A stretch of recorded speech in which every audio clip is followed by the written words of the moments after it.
자, 이분을 보고만 있어도 재미있는 아이디어가 떠오릅니다. T트렌드 이경현 컨설턴트와 함께합니다. 안녕하십니까? 네, 안녕하십니까? 네. 자, 오늘은 또 어떤 재미있는 아이템을 준비해 오셨는지 한번 보죠. 첫 번째 아이템. 네, 첫 번째 아이템 같은 경우엔 뭐 예전에 처음에 이제 기자 생활을 하실 때 네. 뭐 신문사나 이런 데 이력서를 써보신 적 있으시죠? 썼죠. 네. 본인의 능력을 다 거기에 나의 재능을 다 담지 못했다 이런 아쉬움은 없었나요? 이 작은 공간 안에 나의 인생을 다 담아낸다는 게 참 부족하다 이런 생각을 하긴 했죠. 네, 그런 단점을 보완하기 위해서 나온 서비스입니다.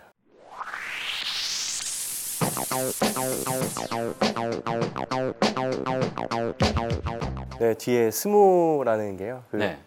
일본 씨름 스모 선수라고 그러죠. 그렇죠. 그 스모의 스모를 따온 아, 서비스입니다. 그래요? 네. 그러면 마인드 스모, 마음을 씨름한다는 얘기인가요? 네, 이 서비스가 그 특정 업체에서 뭐 자신의 뭐 문제에 대해서 이제 미션을 던져주게 되고요. 네. 이 미션과 이게 씨름을 해서 아이디어를 제공해서 해결하고 이긴다. 뭐 이런 의미에서 이제 스모라는 이런 그렇군요. 이름을 붙였습니다.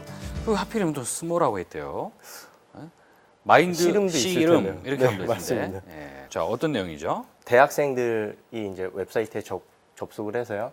그 특정 기업들이 미션 같은 이제 퀘스천을 남기고 그 퀘스천에 대한 이제 해결책에 대해서 본인의 아이디어를 남기게 됩니다. 그러면 그 아이디어에 대해서 좋은 아이디어에 대해서는 이제 상금을 받게 되고요. 아이디어가 많고 특정한 이제 해결 능력이 있는 사람이다라고 인정을 받아서 네. 취업을 할 수가 있는 방식인 거죠.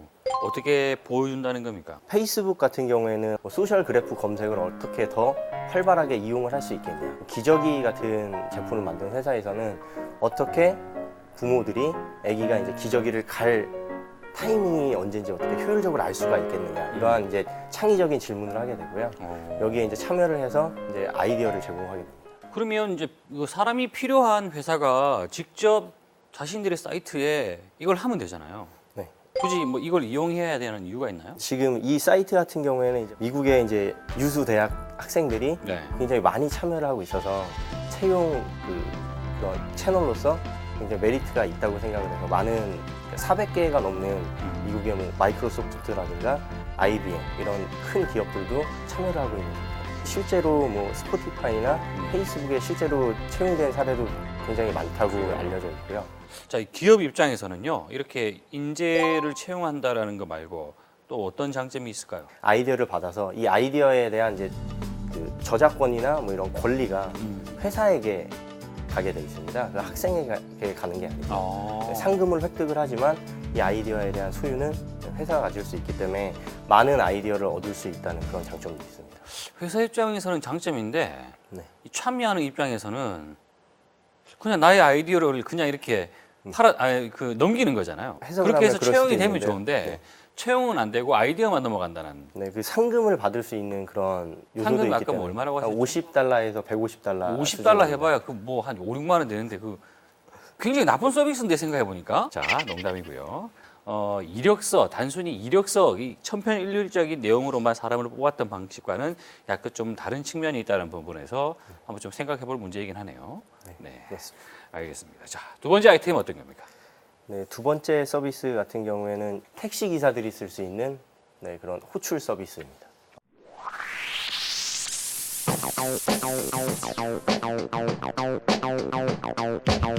현재 택시 기사들이 많이 사용하고 있는 콜택시, 네. 그 콜센터를 쓰는 서비스와 유사하고요. 스마트폰을 이용한 그런 콜센터 서비스라고 생각을 하시면 됩니다. 자, 이게 그러면 기존의 콜택시와 비교를 해서 일종의 그 승객 측면에서 어떤 장점 있습니까? 뭐 승객 입장에서는 콜센터에 연락을 해서 택시를 탈 경우에 어떠한 택시인지에 대한 자세한 정보를 얻을 수 없잖아요. 그러니까 그렇죠, 뭐, 네, 없어요. 기사들이 뭐 친절하신 분인지 그렇죠. 아니면 뭐 난폭하게 운전을 하시는 맞아요. 분인지 이게 알 수도 없고요. 차가 네. 그런 정보들이 없어요. 네, 그런 정보를 이제 승객들이 나중에 이제 택시를 이용한 후에 평점을 별로 남기게 되고요. 그런 커멘트를 남길 수 있습니다. 그러면 그 택시 기사 개인에 대한 평가가 가능하다는 건가요? 네, 그 기사마다 그 평가가 가능하고요.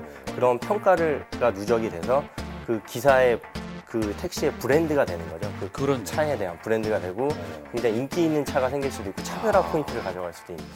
택시 기사 측면에서는 어떤 장점이 있습니까? 택시 기사 같은 경우에는 이제 오늘 아침에도 저도 택시를 타고 지금 촬영을 왔는데요. 택시 기사분한테 여쭤봤어요. 아 그래요? 야 네. 이거 참 준비가 철저하시네. 승객을 이제 콜을 받아서 직접 갔더니 급해서 그런지 다른 차를 타고 가버린 경우가 비일비재하다고 그러더라고요. 아 지금 이 서비스를 이용을 하면 승객도 기사가 평가를 할 수가 있습니다. 한마디로 보면 약간 좀 이제 비양심적인 그런 행위를 했다. 네, 맞습니다. 그러면 앞으로 이제 저 사람은 나쁜 승객이구나라고 네. 흔적이 남아서 콜이 들어오면 내 콜은 받지 않을 수가 있다. 네, 거부를 할 수가 있습니다. 야, 약간 전과가 남는 거죠. 굉장히 안 좋은 전과가 남게 되는 거죠. 상당히. 자, 그럼 이 방식이 스마트폰으로 애플리케이션 형태로 실행이 되나요? 네, 스마트폰에 앱을 다운을 받게 되고요. 호출을 했을 때 승객 입장에서는 이제 몇 분 아니면 몇 초가 있으면 택시가 도착하는지가 보이고요. 지도에 그 본인이 호출한 택시가 오는 경로나 위치를 정확히 확인할 수가 있어요. 그래요. 자, 그리고 이게 이제 국내에 도입이 되면 뭐가 달라질까요? 뭐 대표적으로 외국인들이 뭐 국내에 와서 얼마나 이렇게 바가지 요금을 썼냐 안 썼냐 막 이런 거를 평가를 설문으로 하기도 하는데요. 뭐 이러한 서비스를 이용하면 친절했다. 뭐 이런 점이 불편했다라는 점이 이제 남기 때문에 서비스 개선에 굉장히 도움이 많이 될 걸로 판단이 되고요. 그러네요. 또 밤에 뭐 여성분들이 귀가를 할 때 그 호출된 택시에 대한 이제 정보가 남아 있고 프로필이 남아 있기 때문에 뭐 안심 귀가 서비스까지 뭐 제공을 할 수 있겠다. 뭐 이런 생각이 듭니다. 그렇군요. 네. 참 이 택시가 국내 같은 경우는 사실 뭐 긍정적인 이제 어떤 평가도 있지만 또 일부에서는 저 부정적인 평가도 있단 말이에요. 뭐 승차 거부라든지 또 위험한 상황이 연출된다든지 그런 것들이 있는데 서로를 이렇게 신뢰를 할 수 있는 어떤 그 뭐 평가 기반 이런 게 맞다면 우리 국내에서도 충분히 한번 이 가능성이 있는 서비스가 아닌가. 자, 오늘 두 가지 재밌는 아이템 소개하신다고 고생하셨습니다. 고맙습니다. 감사합니다.